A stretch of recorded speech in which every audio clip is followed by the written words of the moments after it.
Hola, ¿qué tal? Buenas noches y bienvenidos al programa de esta noche de martes. Bueno, parece que ha cambiado el tiempo, ya no hay aquel frío tan siberiano que teníamos semanas atrás, aunque de noche todavía refresca, ya luce el sol, parece que las lluvias nos van abandonando de a poco y llega el momento de ir tímidamente saliendo del plató, ahora que el tiempo pues más o menos lo permite. Con lo cual les invitamos a que nos acompañen en el programa de esta noche, donde nos trasladaremos hasta la Tabernilla, bueno, pues que queda ahí en la confluencia de las calles Tomás Crespo y Alejandro Casona, cerquita del campo de fútbol del Real Oviedo, donde nos trasladaremos hasta un negocio, iba a decir centenario, en la capital asturiana, como es Camilo de Blas, en la calle Jovellanos, y donde volveremos corriendo a nuestro plató. Bueno, pues para hablar de vecinos, de propiedades, de comunidades, con Roberto Rodríguez, administrador de fincas en ADF Grupo. Programa distinto, el de esta noche, que esperamos sea de su interés. Como siempre, comenzamos con la cabecera.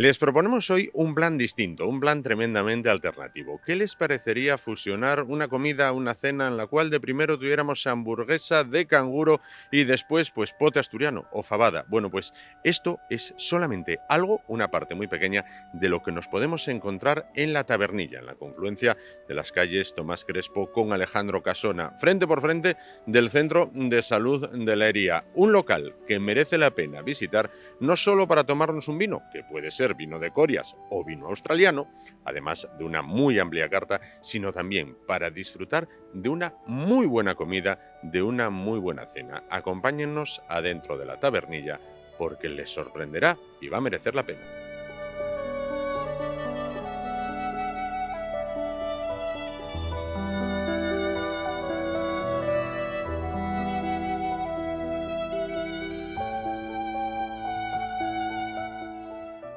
Bueno, pues entonces, ya lo que es en el interior de la Tabernilla, podemos distinguir dos zonas claramente diferenciadas. La zona de tomar algo, quizás también de picar algo, de tomar un buen vino, de tomar quizás una cerveza, ahora lo sabremos. Y después tenemos la parte comedor, donde podremos degustar, como decíamos antes, de cocina típicamente asturiana, de cocina tradicional asturiana. Pero ahora vamos donde estamos, en la zona bar, en la zona cafetería, llamémoslo así, y estamos...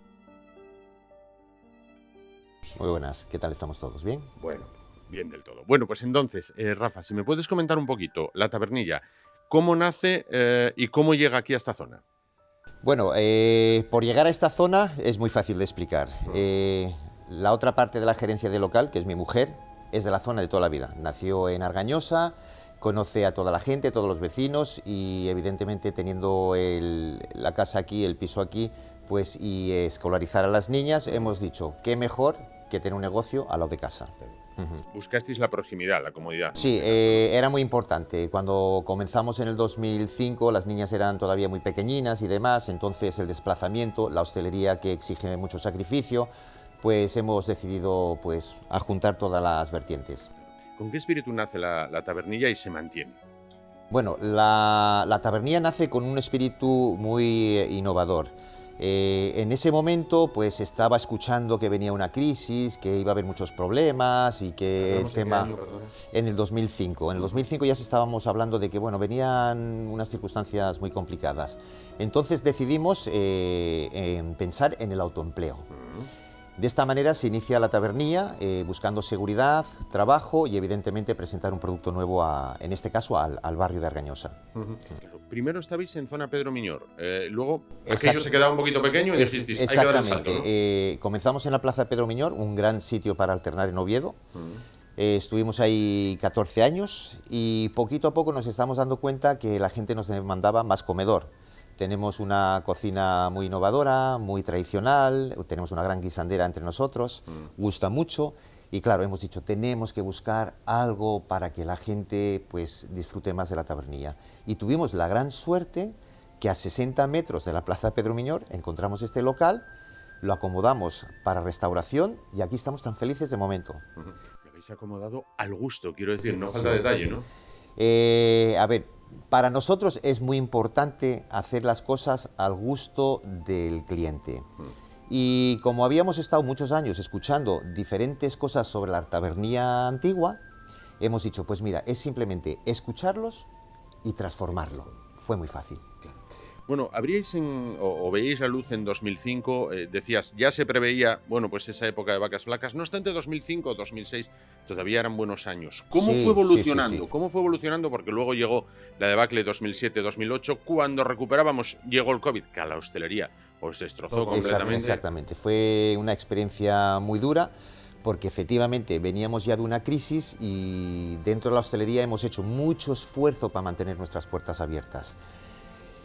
Y debo de decirte que cuando comenzó el COVID, en febrero, nosotros habíamos visto, por lo menos nosotros, habíamos visto una pequeña luz al final del túnel. Sí. Llegó marzo y se acabó todo. Fue todo como... Ni luz ni túnel. Ni luz ni túnel, pero bueno, la verdad es que el espíritu emprendedor mayoritariamente del hostelero y la hostelería ovetense, ahí lo tenemos, se demuestra que seguimos aquí todos. Claro. Bueno, casi todos. Casi todos más bien. Se supera, gracias a Dios, la crisis COVID, sí, y volvéis con más fuerza, entiendo, ¿no? Exactamente, o sea, tuvimos un tiempo ahí reflexionando sobre las circunstancias del mercado, teníamos muchísimas dudas de cómo se iba a presentar de vuelta al mercado, empezamos a contemplar diferentes alternativas de gestión, que fue lo que hemos hecho nosotros. Y poquito a poco, cuando ya nos dejaron abrir algo, empezamos ya a ver un poquito de ideas, hemos visto un poco la reacción del público y nos fuimos adaptando a las circunstancias prácticamente día a día. ¿Cuál es el momento actual de la taberna? Bueno, el momento actual hemos hecho grandes cambios. Nosotros teníamos un horario mucho más amplio, eso lo hemos reducido. Ahora mismo abrimos simplemente para comidas y luego para comidas y cenas los jueves, los viernes y los sábados. Desgraciadamente tuvimos que reducir el personal, pero ahora mismo es como está el mercado y la demanda del mercado es la que es.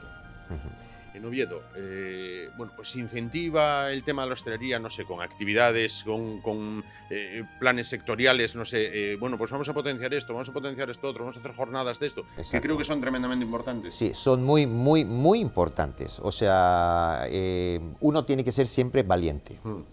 Y más cuando tiene una empresa pequeñina y a lo mejor corremos más riesgos que empresas más grandes. Nosotros puntualmente hacemos diferentes jornadas en el año, muy populares en Oviedo. Una de ellas es las jornadas australianas, porque mi origen de nacimiento es australiano, aún siendo mis padres inmigrantes de aquí de Asturias. Y esto tiene mucho éxito y nos ayuda en meses muy complicados. Presentemente, ahora mismo, estamos con unas jornadas de calçots de Valls. ¿Qué es eso? Bueno, pues esto es una verdurita muy sabrosa de la zona de Tarragona. Ahora mismo están celebrando toda la zona de Tarragona la cosecha 2023 y nosotros llevamos 12 años, sorprendentemente, la gente se sorprende de esto, pero llevamos 12 años, pues llegando a estas fechas, pues ofreciendo calçots, que debo de decir que el cosechero que nos suministra ha sido por cuarta vez ganador a la mejor cosecha de calçots. O sea que tenemos calçots de calidad en Oviedo. En Oviedo, pero por definición, ¿qué es un calçot? Bueno, calçots viene más bien de la familia de las cebollas. Es una verdura más bien alargadita. La preparamos a la parrilla, además tenemos unas brasas vivas. Digamos, se cuecen en sí misma, luego lo presentamos en una teja con un papelito para que no pierda el calor. Y a la hora de disfrutarlo, pues tiene una primera hoja que está más bien calcinada por las brasas vivas. Esto lo retiramos. Ellos lo comen de una manera muy especial, que es coger la verdurita, la pelan, la mojan en nuestra salsa rumesco, que aquí hacemos nuestra propia salsa rumesco, mojamos la saltita, subimos la verdurita y para adentro va. Qué bueno. Muy fácil, tienes que tener un babero para no mancharte y demás, pero por lo menos es divertido. Es algo que la gente... Es distinto, es divertido, pero es a lo que voy, o sea, tenemos que venir siempre con ideas y con cosas. También debo decir que en este municipio hay muchas actividades de hostelería y muchas propuestas por parte de la Asociación de OTEA, en este caso, también del Ayuntamiento, con la participación de diferentes instituciones. O sea, esto es bueno, porque lo que debemos hacer es, digamos, cumplir nuestro compromiso social, aún siendo empresa. Nuestra función es la que es y debemos de motivar, en este caso, a la sociedad a que salga, a que prospere, a que además salga con alegría, que tenga incentivos, es decir, pues me voy a tomar una cervecita en tal sitio y me voy a tomar un vinito en no sé qué sitio y me voy a pasear por el Fontán. Y esto es importante, para que haya vida en esta ciudad hay que salir, hay que disfrutar y nos tenemos que ver las caras todos. Ya está bien de estar encerrados durante tanto tiempo.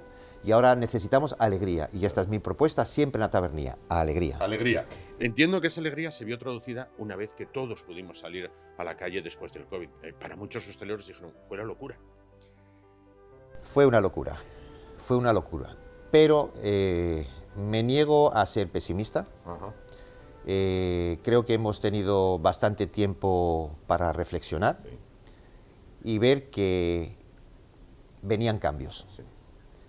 Y lo que deberíamos hacer todos es, pues, meditar un poquito, intentar mejorar en nuestras gestiones, en nuestras ideas, en nuestras propuestas, en todo tipo de materias. Pero yo honestamente, a pesar de lo sufrido, que fue muy importante y para la hostelería fue brutal, de vuelta no me quiero meter al pesimismo, fue brutal, lo sabemos todos, pero vienen buenos tiempos y sin ninguna duda hay esperanza a convertir en este caso Oviedo en una capital renombrada, en una capital con un gran futuro y todos esperando a que venga ese famoso tren que ya debería de haber estado aquí hace tiempo. Pero bueno, llegará. En algún momento llegará. Llegará. ¿Qué plantilla tenéis actualmente en la tabernilla? Bueno, mínima. Antes de la pandemia reconozco que teníamos una plantilla de 7 nóminas. Desgraciadamente, por las circunstancias y el tener que adaptarnos a una nueva gestión, pues eso fue reducido y ahora mismo somos 3. Somos 3, para lo mucho y para lo poco. Lo bueno es que tenemos una actitud profesional, estamos muy organizados y nos adaptamos rápidamente a las circunstancias del momento en el local. Pero bueno, poquito a poco, que es también nuestra función social, tendremos más plantilla según van cambiando los tiempos. Se sale del COVID y llega toda la crisis energética, el precio de la luz, el precio de las materias primas, supongo que todo esto también golpea, ¿no? Sí, golpea y golpea de una manera inesperada. El ver que estás trabajando lo justito para mantener las puertas abiertas y observar que te suben todos los gastos es complicado. Entonces, pues aquí, por ejemplo, nosotros que tenemos un local aproximadamente de 250 metros cuadrados y en estas fechas la calefacción es muy importante, pues al milímetro. Más o menos lo tenemos calculado para caldear la sala media hora antes de abrir, justo cuando llegamos a los cafés hay que apagar la calefacción y bueno, intentamos estar a la altura porque cierto es que lo peor que te puede pasar en un establecimiento de hostelería es consumir pasando frío. No es aceptable, entonces nosotros estamos obligados a tener que pagar esas tarifas, en cierta manera, para mi gusto, demasiado elevadas. Bueno, vamos a hablar un poquito de la zona en la que nos encontramos, la zona, podríamos decir, bar, donde la carta de vinos creo que es impresionante, porque aquí tenemos, no sé si son todos los que están, o están todos los que son, o todavía nos encontraríamos más. Bueno, un poquito más hay, pero no hay tantos como los que había antes de. Vamos a lo mismo, tenemos que gestionar de una manera diferente y ahora mismo no podemos tener una bodega de 300, 400 referencias porque no hay mercado para esa ese momento, y tampoco un horario. Sí. O sea, nosotros el horario de chateo está muy reducido al fin de semana, que es realmente cuando sale la gente y disfruta un poquito más de las barras. Pero bueno, tenemos una variedad de vino importante, por lo menos muy seleccionados en el sentido de buscar cosas diferentes, alternativas. Todos los fines de semana en chateo presentamos diferentes vinos que pueden ser nacionales e incluso internacionales. Tenemos diferentes tapas para disfrutar. Hemos hecho una cosa novedosa, que es todos los fines de semana presentar un queso diferente. Y este queso siempre lo traemos en el momento correcto de disfrutarlo. Por eso nunca tenemos control si va a ser internacional, regional o nacional. O sea, según el momento de maduración es el que seleccionamos, y aquí a disfrutar del queso, que somos el paraíso del queso en España. Efectivamente. Claro. Hablando de los vinos, veo que vamos desde Asturias hasta allí, veo novedad, tinto australiano. Exactamente. Murrian Darling. Vamos quiero decir, de un lado para el otro lado del mundo. efectivamente. Yo siempre aposté por asturianía. Sí. Creo que es hora que la hostelería asturiana se arriesgue. Sí. Hay muchos comentarios sobre el producto vinícola de esta región, pero también lo hubo de otras denominaciones. Sí. Cuando se hablaba de cómo era el toro o cómo era el vino de Cigales. Pues mira, nosotros estamos en un proceso en el cual vamos a mejor. Entonces hay que agarrarse ya al producto regional, promocionarlo. Hay detalles, por ejemplo, como la guindas, el licor de guindas asturiano, pues a mí me gusta tenerlo y ofrecerlo a la gente que viene de afuera. Claro. Me piden otras cosas que son de sus regiones. Y luego nosotros vamos a sus regiones y nos dicen, oye, ¿por qué no tomas esto? Pues aquí en Asturias yo hago lo mismo. Claro. Oye, si te gusta esto, prueba lo otro. Prueba esto. Que estás en Asturias y estás aquí para disfrutar. Y los productos nuestros en esta región son para disfrutar, Claro que sí. pero hay que ofrecerlas. Y para ofrecerlas hay que tenerlas. Más allá del vino, pasamos a la parte comedor y me hablas un poco de la cocina. Fantástico.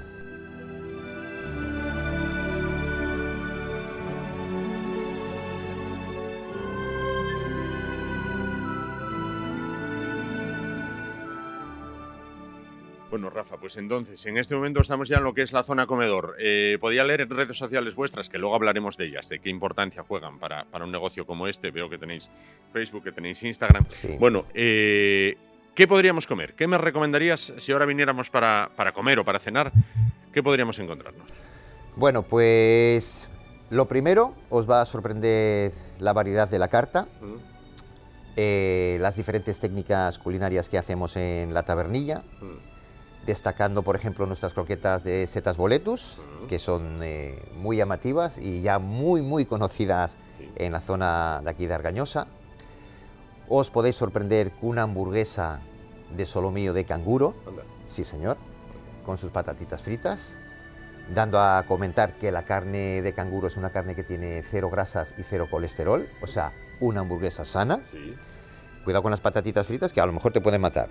Bueno, ahí está, hay que correr ese riesgo, claro que sí. Y te puedes topar los fines de semana con un pote asturiano de escándalo y una fabada asturiana impresionante que en estos momentos está concursando a la mejor fabada del mundo. En 2022 estuvisteis muy cerquita, ¿no? Estuvimos en la final, tanto con el pote, que hemos conseguido la 3ª plaza, o sea, hay un bronce en la tabernilla.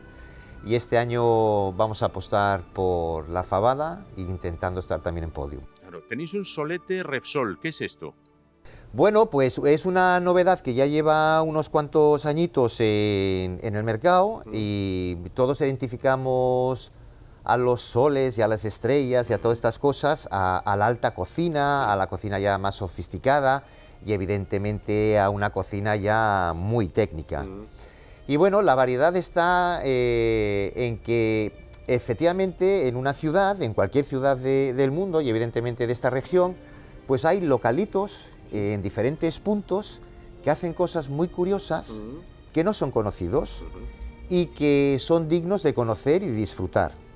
Y aquí es donde sorprendentemente pues llegaron a conocer la tabernilla, aparentemente pasaron por aquí unas personas determinadas de esta guía y con mucha alegría pues nos han dado un símbolo que representa calidad.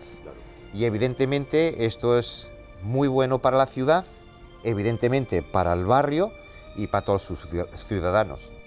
Oye, estoy fijándome, si hay algo que presida, creo, vuestra casa, es la palabra fusión. Porque vamos, desde fotos de época, como puede ser esta, como puede ser las que nos encontramos a las paredes, a un ring australiano que luego nos explicarás con el boomerang, con la bandera, con demás, con cocina que va del pote y la fabada a la hamburguesa de canguro. Quiero decir, no optasteis por un término medio de, bueno, tiro por aquí. No, dijisteis, lo de siempre más lo novedoso.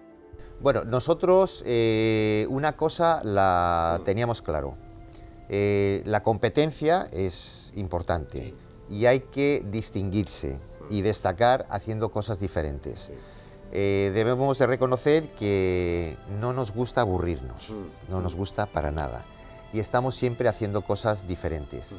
Yo, siendo hijo de migrantes asturianos que emigraron a Australia, evidentemente es importante ese toque australiano en la tabernilla. Pero cierto es que también la fusión para mí es muy importante en el sentido de que yo vengo de una época, y en este caso de una ciudad que se llama Melbourne, en la cual estaba integrado por cientos de diferentes nacionalidades. Entonces, aquí, por ejemplo, pues de pequeñinos, pues a lo mejor ibais a casa del amigo y había churros en una casa, o ibas a casa de otros amigos y había chocolates, pero es que en Melbourne ibas a casa de un compañero y había souvlakis griegos, y luego te ibas a casa de otro amigo y tenía dim sums asiáticos. Entonces, nos hemos criado en la cultura de la fusión, y a día de hoy sí es reconocible a nivel mundial que en Australia lo que es la comida fusión de diferentes culturas es un verdadero lujazo. Leemos por aquí, no hay amor más sincero que el amor a la comida. Cuando mi madre nos daba el pan, repartía amor. Cuando el vino entra, el secreto sale. La historia de la gastronomía es la historia del mundo. Quiero decir, es el amor por el buen comer, ¿no? El buen comer es muy importante. Yo siempre he dicho que cuando uno come bien y cuando uno se siente satisfecho de haber comido bien, te sale la sonrisa, entra la paz en tu cuerpo y ese día va a ser mucho mejor para ti. Claro. Entonces es muy importante la calidad, es muy importante lo cercano. Los productos kilómetro cero tienen su importancia, porque la frescura, y en la frescura está realmente la calidad. Bueno, estamos aquí en mesa para 4, estamos 2, pero si ahora mismo fuéramos 4 y me tuvieras que recomendar, no sé, pues el sábado para cenar, elabórame, bueno, pues lo que sería un menú. Bueno, pues arrancaríamos, por ejemplo, estoy pensando en unos lomitos de bonito con unos pimientos asados que hacemos como entrante de maravilla. Luego quizá jugaríamos un poquito con las frituras y probaríamos sin ninguna duda las croquetas de boletus, que es una marca. A partir de ahí podemos jugar con una parrilla de verduras fresquísimas. Tenéis un revuelto impresionante de mar y monte. Tenéis también de carnes algo muy especial, que son unas costillas que hacemos de gochín asturiano, horneadas, fenomenal. Y de postre hay que probar nuestra interpretación de tarta de queso. Interpretación de tarta de queso, ¿qué es esto? Fusión pura y dura. Fusión pura y dura. Sorpresa. Sorpresa. Bueno, pues ya lo saben, hay que venir y disfrutarlo. Te quiero preguntar también, cuando éramos pequeños y íbamos a la escuela, decían, Australia, las antípodas. Bueno, ¿cómo desde tan lejos hasta tan cerca, ahora aquí en cerquita del campo de fútbol? Bueno, en su día, estamos hablando del año 90, decidí venir a España, conocer y ver de vuelta a la familia y sobre todo, para mí era muy importante llegar y conocer y disfrutar de las Olimpiadas, de la Expo de Sevilla y de Madrid Ciudad Cultural. Me pareció un momento muy, muy importante de la historia de este país. Y qué mejor momento que venir aquí. Me vine a Oviedo después de viajar por diferentes partes de España y conocer diferentes eventos de los que he nombrado, y me topé con una chica asturiana que me impactó. Y echaste el ancla. Y aquí dejé el ancla, efectivamente. Y aquí echaste el ancla. El marinero quedó en la Tabernilla. Se acabó la singlatura. De momento. De momento, bueno, de momento, que sea por muchos años. Rafa, solo me queda que invites a la gente a que venga, conozca, pero antes quería preguntarte por las redes sociales. Vamos a ver, siglo XXI, ¿qué importancia juega para un local, para un negocio pequeño, las redes sociales? Bueno, yo reconozco por mis propias observaciones que cada día más. Cada día más. En cierta manera me da un poco de pena porque me gusta la idea que la gente pase por las calles y descubra nuevos locales y nuevos comercios. Esto es como yo me siento. Pero a la vez las redes sociales están marcando una tendencia. Es muy importante estar ahí, presente a las nuevas generaciones y a los nuevos clientes que tienen otra edad muy diferente a la nuestra. Pero estamos un poco anticuados en mi caso y me cuesta un poquito, digamos, pero bueno, tengo dos maravillosas hijas que nos ayudan muchísimo, nos dan lecciones sobre la materia y poco a poco nos vamos adaptando a los nuevos tiempos. Pero sigo recalcando que es monísimo, es magnífico el pasear y descubrir la ciudad. Claro. Sí. Entiendo que las redes son un examen continuo, porque ahora la gente te deja un comentario tal, y dices, bueno, tengo que estar a tope todos los días, no puedo fallar ni un día, porque si no me deja un comentario y eso corre como la pólvora, ¿no? Sí, es peligroso, pero bueno, mi manera de resolver esta circunstancia es trabajando duro todos los días para ofrecer un buen producto, un producto de calidad, un producto que el cliente va a disfrutar y más o menos me ayuda mucho a salir del paso. Reconozco que hay que tener tiempo para usar las redes sociales y en el gremio y en el sector de hostelería es muy complicado y más cuando eres una pequeña empresa y un autónomo. Tienes que hacer todo tipo de papeles, contable, compras, atender, limpieza, o sea, es mucha tarea. Es la que hemos escogido y esto es una novedad, es una tarea más que tenemos que incorporar a nuestra forma de trabajar, pero piano. Claro que sí. Bueno, pues lo que te decía, solo nos queda que invites a la gente a que pase, descubra, entre, pruebe y repita. Bueno, solo puedo decir una cosa, si queréis divertiros, si queréis conocer algo nuevo y deseáis descubrir una fusión Astur-australiana, la Tabernilla es vuestro sitio.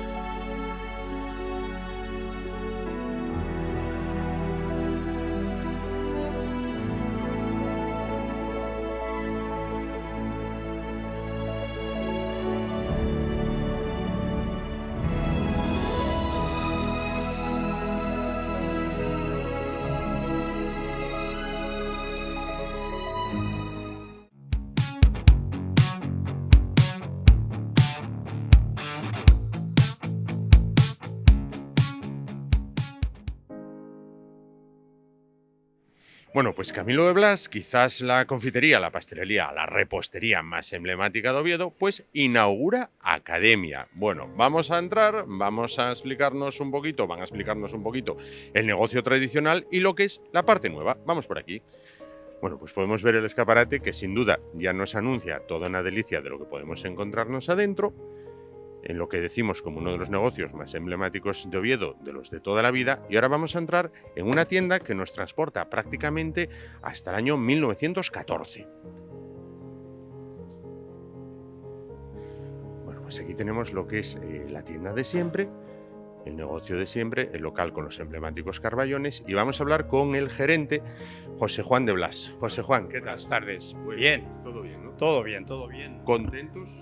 Me imagino, por la parte de siempre y la parte nueva. Sin duda, estamos muy ilusionados con un nuevo proyecto y creo que va a salir bien. Mi hija lo tiene todo, como comentaba, muy estudiado y creo que va a salir bien. Bueno, vamos a hablar un poquito de lo que es la parte de siempre, donde nos podemos encontrar un local prácticamente como en el año 1914, como vemos en una de las fotos históricas. Exacto, sin duda. Aquí está la foto del año 14. Yo digo que hay una cosa curiosa, que yo le pregunto a veces a los turistas, le digo yo, mire, esta es la foto de cuando abrimos, que prácticamente está igual, ¿no? Sí. Pero, verá, esta señora, ¿qué está posando para el fotógrafo? Pues no lo sé, no parece, ¿no? No está mirando para adentro. Dije, ¿sabe qué estaba haciendo? Comprando. Pero es que ahora mismo no se contempla que tú te sientes para comprar. Señora, por favor, pero no tiene usted el parque. O sea, estamos tan acelerados que no permitimos que nadie vaya a otro ritmo, ¿no? Y es curioso, pero esto nos enseña que se puede disfrutar de las cosas sin ir a esos ritmos tan frenéticos, ¿no?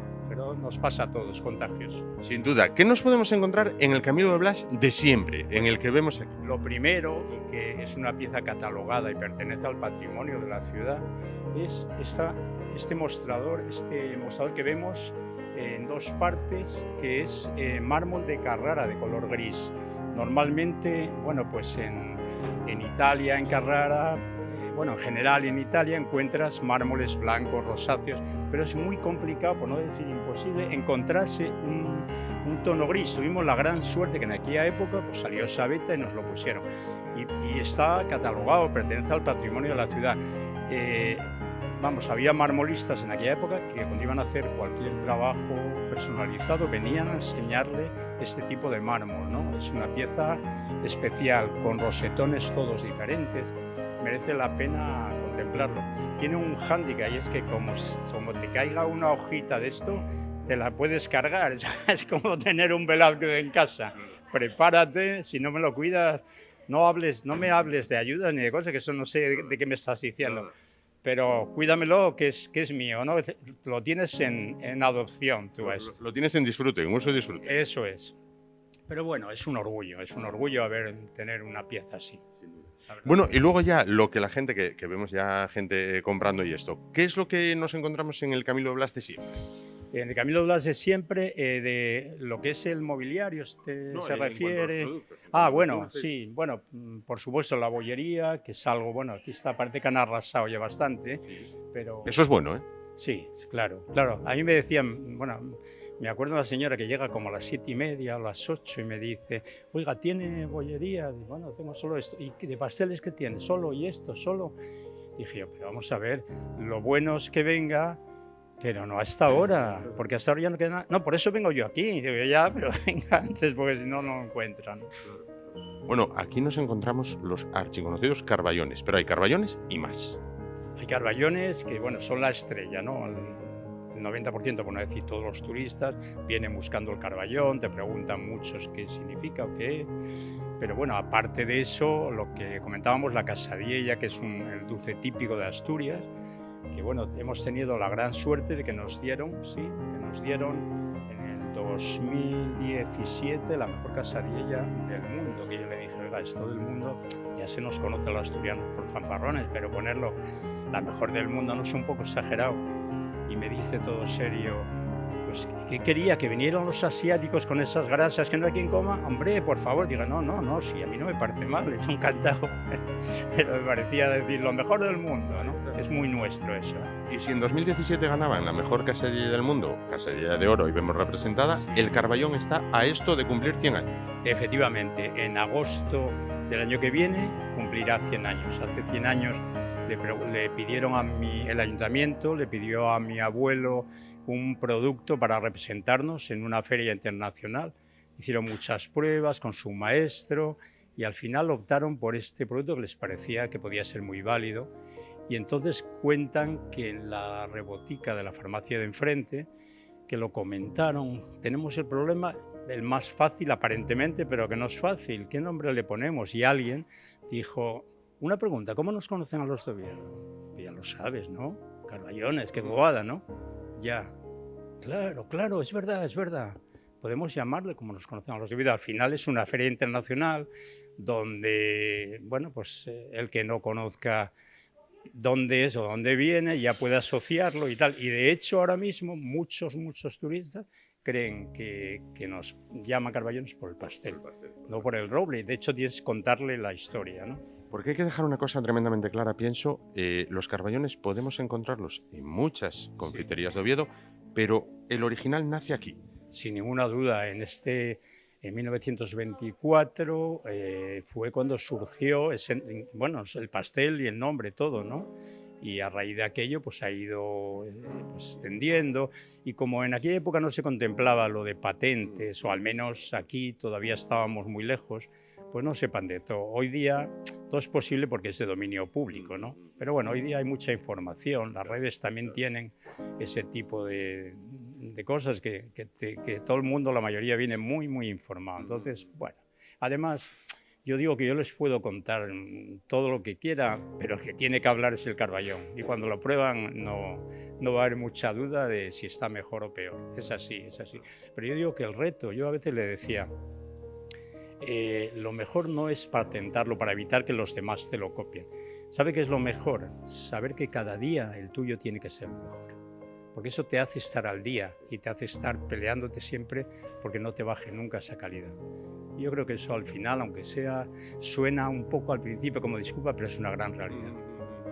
Al margen de los dulces, podemos encontrarnos desde licores, bebidas, embutido. Quiero decir, es esa tienda de antes donde hay un poco de todo. Sí, se decía que era confitería y ultramarinos finos, ponían, ¿no? Eran ultramarinos especiales, productos de ultramar. Hoy día incluso el término no se concibe, dice ultramar, ¿por qué ultramar? Si el chino de aquí al lado trae productos todos los días. Entonces, bueno, pues antes era eso, ultramarinos finos. Sí tenías productos que te diferenciaban, aunque no había apenas superficies así como ahora, pero sí tenías una calidad diferente a esos sitios. Tú sabías que lo que tenías aquí tenía que pasar por control de calidad y coger lo que de verdad diera la talla. De hecho, a mí todavía me acuerdo de una señora que yo le dije, estaba dudando entre varios productos, y le dije, cualquiera de esos tres que está un poco dudando, o sea, le iban a gustar, no le van a defraudar. Y me miró directamente y me dijo, no, ya lo sé, por eso vengo aquí. Claro, su problema no era que estuviera malo, sino, bueno, pues sería otro tipo de no sé, el precio que buscaba, el envase, no lo sé, pero nunca que fuera malo o bueno. En cambio, estas cosas en una gran superficie sí te puedes encontrar de todo. Tienes que ir informado, si no, puedes pasar de todo. Ahora, si le parece, José Juan, vamos a ir a hacer un viaje en el tiempo a la trastienda. Digo, perfecto. Un viaje en el tiempo en el contenido, que no en el continente. En el contenido nos vamos a ir unos años atrás, pero en el continente vamos a ir a lo nuevo, ¿le parece? Eso, me parece perfecto. Es como, esto es estar en un ambiente de otra época, es como retroceder en el túnel del tiempo, pero es que dentro es como retroceder en la vida de uno, en sus vivencias, en la casa familiar, donde vivían mis abuelos con 12 hijos, fallecieron algunos, pero bueno, realmente pues esa vida que tienen estos sitios. De hecho, había una cosa curiosa, como eran muchas hijas, había un timbre aquí a la entrada, y no todas estaban en la tienda, porque la mayoría muchas veces estaban dentro, y cuando había mucha gente llamaban, porque como llegaban del Vasco, la estación del Vasco, pues a veces había aquí, bueno, muchísima gente. Bueno, de hecho ya había como 8 o 10 dependientes, que hoy día digo, ¿qué hago con ellas? Con la mitad yo no sabría qué hacer. Entonces a veces, yo digo de broma, bueno, es que como eran tan pocas necesitaban ayuda. Y entonces había, en ese timbre decía, una llamada para Teresa, 2, para Juanita, 3, para Carmina, 4, para Pilar, y así sucesivamente. Y después estaba la moraleja, debajo decía, para padre, ninguna llamada, siempre está en la tienda. Por eso cuando decía, coño, no estaba en la farmacia y no estaba jugando al dominó, eso forma parte de la tienda. Esas vivencias tienes que compartirlas, o te puedes encerrar, porque si no nadie va a conocerte. Fantástico. Vamos a ver la parte antigua y nueva. Perfecto, muchas gracias. Adelante.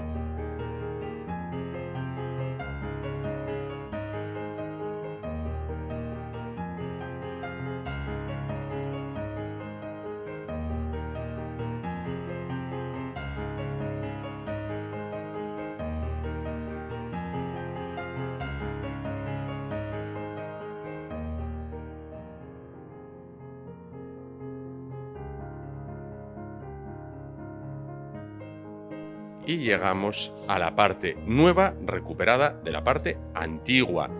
¿Dónde con quién nos vamos a encontrar? Pues nos vamos a encontrar con la gerente adjunta, que es la que ha puesto en marcha todo esto que nos van a explicar ahora, que es la Academia. Ella es Paloma de Blas. Paloma, ¿qué tal? Hola, ¿qué tal? Buenas noches.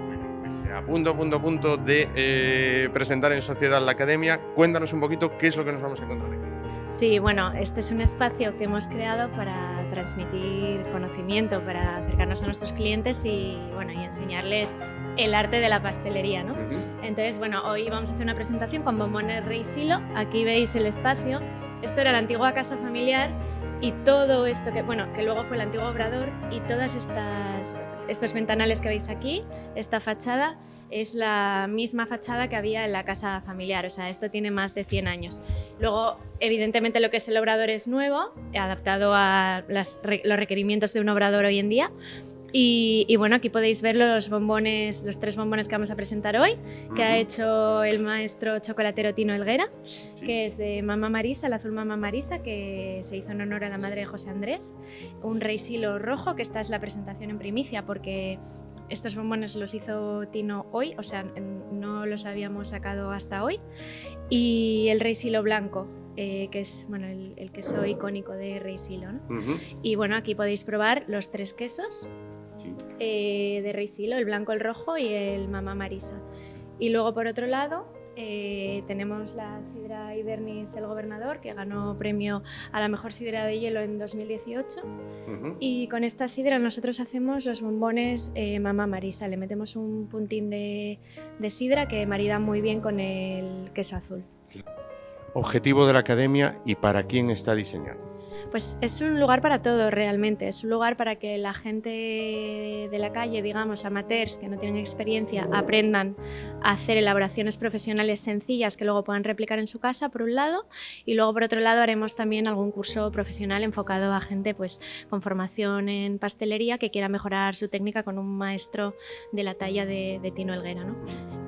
¿Qué se siente para la penúltima generación, en este caso, que eres tú, hacerlo en donde todo comenzó?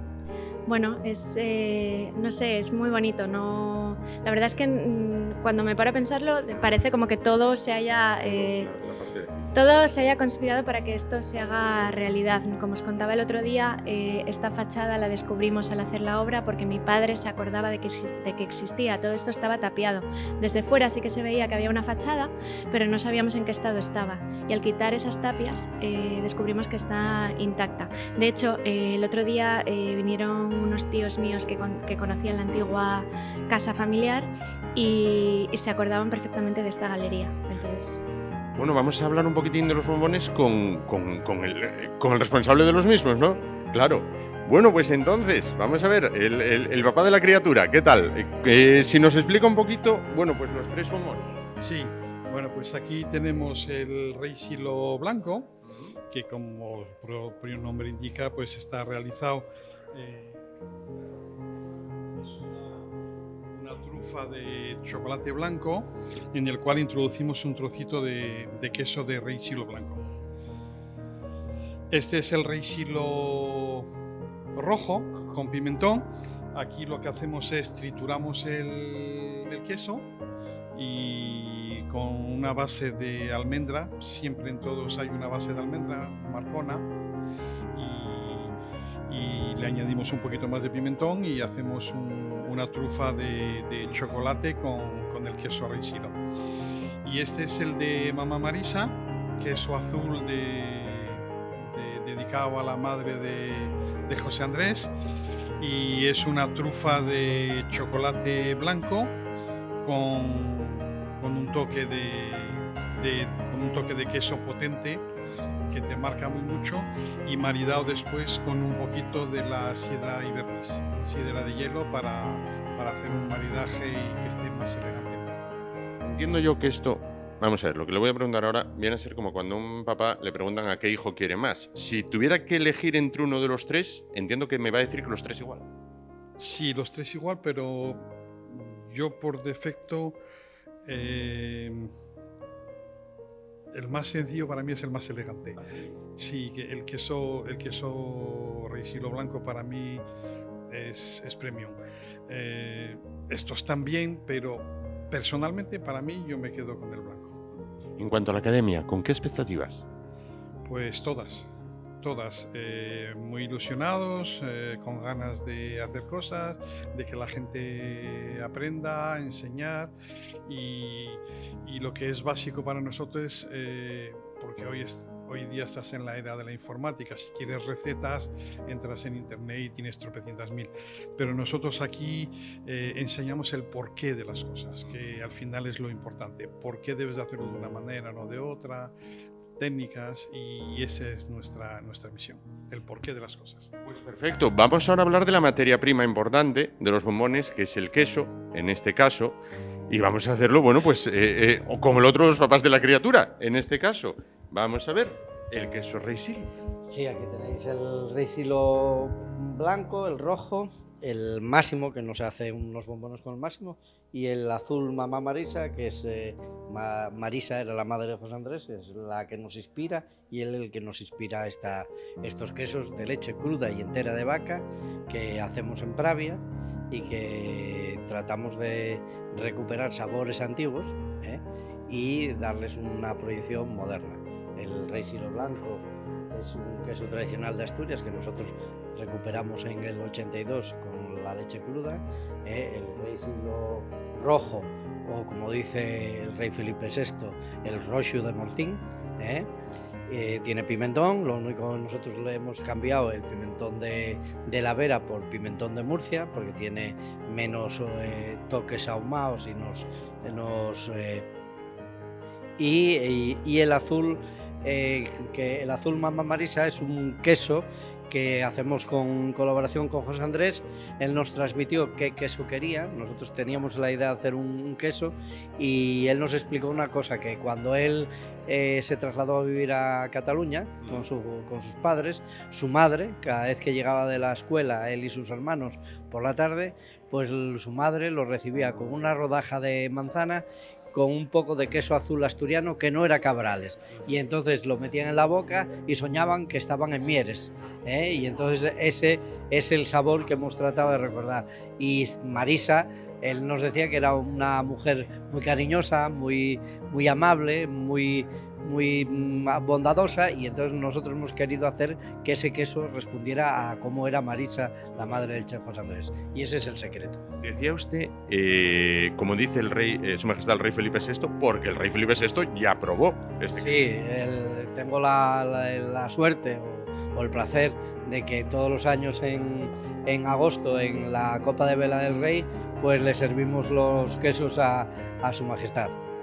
Pues nada, perfecto, pues ya lo ven, es un viaje en el tiempo, innovando con nuevos productos, en este caso, y recuperando, bueno, pues espacios que se habían pues prácticamente perdido o olvidado, como es esta fantástica galería que tenemos aquí. Nos encontramos en la Academia de Camilo de Blas, que hoy, bueno, pues tiene su presentación oficial con estos productos, con los bombones confeccionados con la almendra marcona y, como no, con los quesos de Rey Silo. Uno de los negocios más emblemáticos de Oviedo, bueno, pues que da un paso más en aras de la innovación y en aras de hacer más conocida la ciudad y nuestra región.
Bueno, vamos a continuar el espacio de esta noche. Vamos a hablar a continuación de vida en comunidad, de vecinos, de propietarios, de inquilinos, de obras, de reformas, de derramas, con Roberto Rodríguez de ADF Grupo.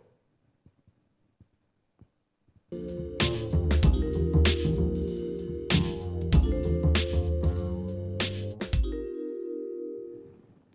pues saludamos ya a esta hora de la noche. Roberto Rodríguez, administrador de fincas en ADF Grupo, en la calle Naranjo de Bulnes, de Oviedo. ¿Qué tal? Buenas noches. Hola, buenas noches. Bien. Bueno, vamos con las distintas cuestiones. Vamos a ver, casos y casas y casos en este caso. Bueno, si un vecino de una comunidad realiza una reparación del pavimento de su terraza, un ático de uso privado, ¿debe pagar el vecino el coste de esa reparación o debe de hacerlo toda la comunidad? Bueno, en la comunidad la terraza en concreto es un elemento común de uso privativo. Habría que ver la terraza en concreto, pero bueno, partimos de un supuesto, digamos, genérico y partiendo del mismo, pues entendemos como elemento común de uso privativo. Tenemos que ver cuál es la causa que motiva el cambio del pavimento. Si es una cuestión estética o a capricho del propietario, que a lo mejor prefiere tener otro tipo de pavimento, es una obra que no es necesaria y tendría que ser el propietario quien tendría que asumir el coste. Si por el contrario viene derivado pues una obsolescencia de los materiales, unas filtraciones que dan lugar a que se haya hecho una reparación, no existe el mismo material, implica cambiar el resto de la terraza, pues ya sería una cuestión ya comunitaria que tendría que atender la comunidad. Entonces, bueno, tendríamos que ver un poquitín cuál es el caso en concreto. Claro. También es verdad que luego se presentan distintos casos en el momento en el que se hace una obra, porque si la comunidad opta por poner un pavimento igual y el propietario ya una vez que se está en obra prefiere otro mejor o de unas características, también puede existir la posibilidad de que la comunidad atienda lo que es la reposición y esa mejora pues la suma él. Pero bueno, quiero decir, queriendo un poco llegar a un acuerdo, pues las partes al final seguro que llegan a un punto en el que es beneficioso para los dos. Esto nos lleva a otra pregunta. Si el propietario cambia el pavimento, oye, porque le apetecía otro tipo de pavimento, porque bueno, por la razón que sea, pero por iniciativa propia, no porque sea necesario, ¿tiene que pedir permiso al resto o cambia? Tiene que comunicarlo más que nada porque está actuando un elemento común. Y luego, pues bueno, justificar el cambio y la responsabilidad a la que da lugar ese cambio. Si como causa de la intervención que lleva a cabo aparecen unas patologías que antes no existían, existe una responsabilidad o en cierta medida tiene que ver, hay una causa-efecto de lo que antes no pasaba a lo que ahora pasa. Pero bueno, tiene que comunicarlo, vamos.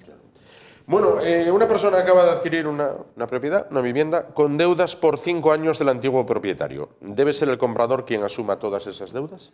Bueno, en el momento que se formaliza la escritura, en el acto tiene que adjuntarse lo que es un certificado de estado de las deudas. Este certificado indica qué es lo que tiene o qué es lo que no tiene y es voluntad de las partes acordar al respecto. Lo que está claro es que sea el comprador o sea el vendedor, es un acuerdo privado entre ellos quien lo asume. Si no existe este certificado, hay que explicar en la propia escritura por qué nos aporta y en qué grado de compromiso tiene cada uno. Lo que está claro es que el propietario adquiriente tiene que responder del año en curso y de los 3 anteriores. El quinto al que apuntaba ya está prescrito, salvo que ya se hubieran iniciado acciones y haya un proceso en curso que haga que no prescriba. Entonces, por un lado, resumiendo, tendría que ver el acuerdo entre las partes y luego, si no hay un acuerdo, no están exentos de esa obligación que les corresponde, sino que la parte que le corresponde al propietario tendrá que atender ello, aunque luego pueda repetir contra el vendedor. Depende si no se lo dijo, si se ocultó información, pero bueno, al final tienen que ser los dos y en la adquiriente adquiere más protagonismo en el caso de que nos aporte el certificado. Si un bloque, por ejemplo, de viviendas, al hilo de esto, ¿no? Tiene una derrama, imaginémonos, de 1.000 euros mes por vecino, por un tema de unas grietas en la fachada, pero va esa persona y vende la casa. ¿Tiene la obligación de comunicar que esa derrama está en curso? Sí. Nosotros en el momento que se hace la venta, tanto el comprador como el vendedor, y en el caso del secretario administrador, cuando emite el certificado, tiene que indicar todo lo que hay en ese momento aprobado y del que sea conocedor. Independientemente de que luego la derrama empiece a pagarse dentro de un año, dentro de 6 meses o no coincida con la fecha de venta, nosotros en el momento que somos conocedores de un hecho tenemos que indicarlo. Y esa indicación expresará qué es lo que se ha acordado, en qué consiste y cuáles van a ser las pautas pues, para llevar a cabo. No podemos adelantarnos a lo que va a pasar hasta que no se produzca En el caso, por ejemplo, de que aunque sepamos que va a haber una reunión y pues es previsible que se dé lugar a una derrama, mientras no se lleve a cabo el acuerdo no podemos adelantar lo que no sabemos que va a pasar. Claro. Pero lo que ya pasó tenemos que dejar conocimiento. Dejar constancia. Bueno, vamos a hablar de bloques en los que hay portero. No sé si es común o no, cada vez hay menos que haya portero, bueno, o si se mantiene estable. Se mantiene bastante estable. Sí es verdad que donde estaba sigue estando, incluso urbanizaciones a lo mejor con un volumen bastante importante, pues a lo mejor es más recomendable la figura del portero. Sí. En otras a lo mejor pues da las circunstancias de que donde estaba pues a lo mejor valoran no seguir, pero bueno, quiero decir, sigue una tendencia que es la que existía, ni más ni menos, si sea caso parecido. Bueno, vamos a suponer que se decide no continuar. ¿Puede suprimirse el servicio de un portero si algún vecino se opone a ello? ¿Qué mayoría de votos hacen falta? Bueno, el servicio de portería hay que diferenciar entre el portero y conserje. Ajá. La particularidad está en el portero normalmente tenía vivienda en la comunidad y el conserje prestaba el servicio de conserjería, pero sin tener vivienda. Sí. Entonces, la contratación o, en su caso, la supresión de uno de estos servicios requiere un acuerdo de junta de propietarios que no responde a la voluntad de un solo propietario, sino a la voluntad de todos ellos, un acuerdo de junta de propietarios. Si lo que además queremos es que la vivienda del portero no la esté usando y darle otro uso, es un elemento común. Ese elemento común también tiene que tratarse en junta de propietarios y habrá que canalizarlo pues como corresponde con cualquier alteración de elemento común. Lo que sí también hay que ver es qué es el contrato que tenemos con el portero y qué significa. ¿Qué significa? ¿Qué es lo que le hemos facilitado? ¿Qué compromisos nos tiene el quitarlos y tenerlos en cuenta? Cuando tenemos un empleado, en este caso portero, es un empleado de la finca y da lugar a una indemnización, da lugar a un despido procedente, improcedente, que eso tenemos que tener en cuenta. Entonces, bueno, quiero decir, hay una serie de variables que apunté un par de ellas, pero hay muchas más que habría que tener en cuenta. Eso hay que valorarlo en la Junta de Propietarios y determinar si es conveniente o no el cambio o la sustitución por otro. Y luego, pues en la Junta de Propietarios, si la voluntad de los propietarios con el quórum que hace falta, en este caso, para eliminar el servicio, antes era la unanimidad, ahora con 3/5 partes ya valdría, si adquiere el quórum suficiente, pues se llevaría a cabo el cambio, la sustitución, la supresión de ese servicio. El servicio de conserjería ya es un servicio, digamos, que implicaría a la mayoría. Sí. Podemos acordar por mayoría no continuar con el servicio de conserjería o podemos contratar a otro, reforzar. Bueno, quiero decir, al final la casuística que dé lugar, pues en la Junta de Propietarios se trata. Lógicamente.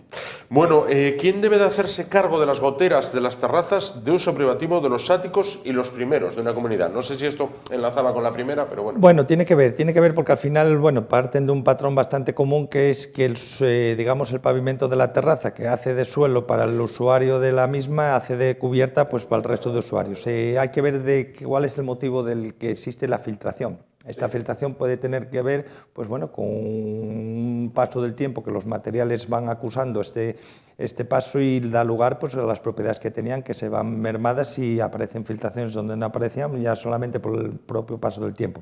Si esto es una cuestión pues derivada de esta razón, al final dará lugar a que es la comunidad quien tiene que atender, pues un elemento común de uso privativo.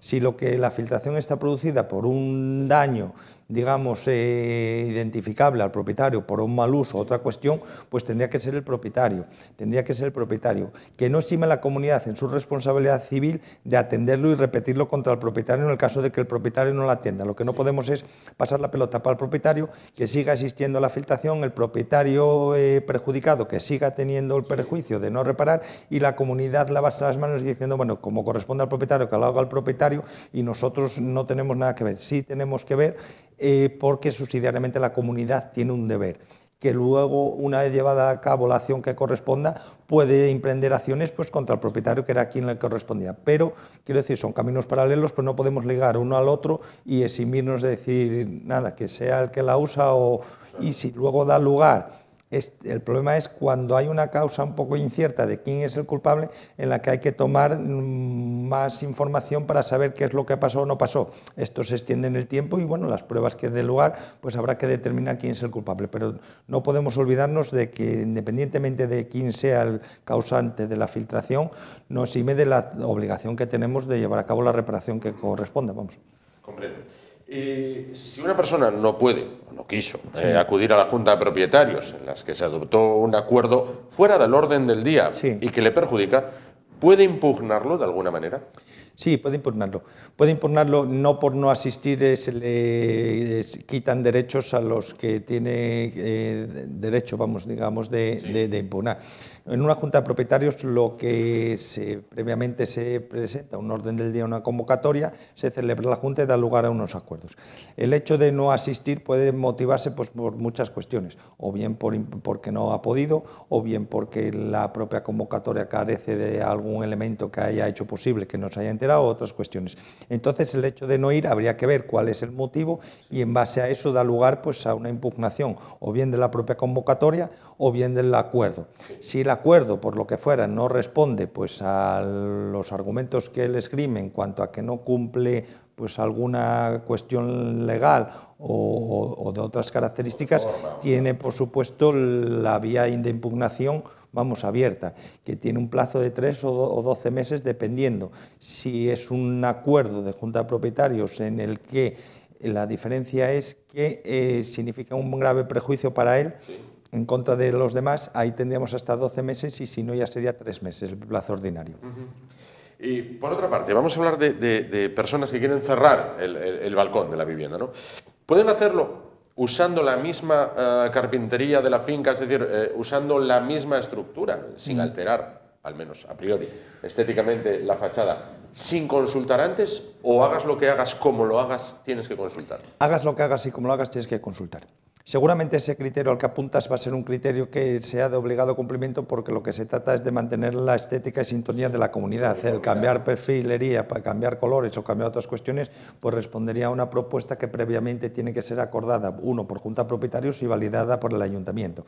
Entonces, aunque hagamos parecido y no llevemos a cabo los requisitos de pedir a la junta de propietarios la aprobación y que lo valide el ayuntamiento, aunque se parezca, no goza de la aprobación o del camino que corresponde llevar a cabo. Sí. Entonces, cualquier alteración de la fachada, cualquier cierre de elemento, como en este caso de las terrazas, lleva implícito obligatoriamente acuerdo junta de propietarios y escuchar lo que dice el ayuntamiento en cuanto a que si esa actuación cabe la posibilidad de hacerla de forma aislada o, por contrario, al ser una alteración de la fachada, obliga a que se lleve en otras terrazas para guardar pues, la estética. Entonces, ayuntamiento y junta de propietarios, vamos, sí o sí. Y luego quería apuntar una cosa en esta cuestión que muchas veces pasa por alto y descuidamos en cuanto a que muchas veces la terraza computa efectos de catastro a mitad de superficie, a efectos tributarios para calcular pues, los impuestos que van derivados, entendiendo como que no es una superficie habitable, si tiene un uso pues, de tendedero o lo que sea. El hecho de cerrarla cambia porque estamos haciendo que ese espacio que está computando la mitad empieza a computar al 100% entero, porque forma parte de la vivienda y ya se le está cambiando el uso. Entonces, una cuestión que al cerrar la terraza que descuidamos, también puede alterar en cuanto a los impuestos que pagamos sobre la vivienda, porque estamos aumentando la superficie. Y luego hay otra cuestión, que los edificios cuando se construyen pues responden a una volumetría que el ayuntamiento, pues en base al Plan General de Ordenación Urbana y otras cuestiones, tiene un número de metros construibles. Si nosotros cerramos ese espacio, puede que nos incumplamos lo que es la volumetría asignada para ese edificio y no podamos cerrar. Entonces, bueno, son muchas las cuestiones que hay que tener en cuenta.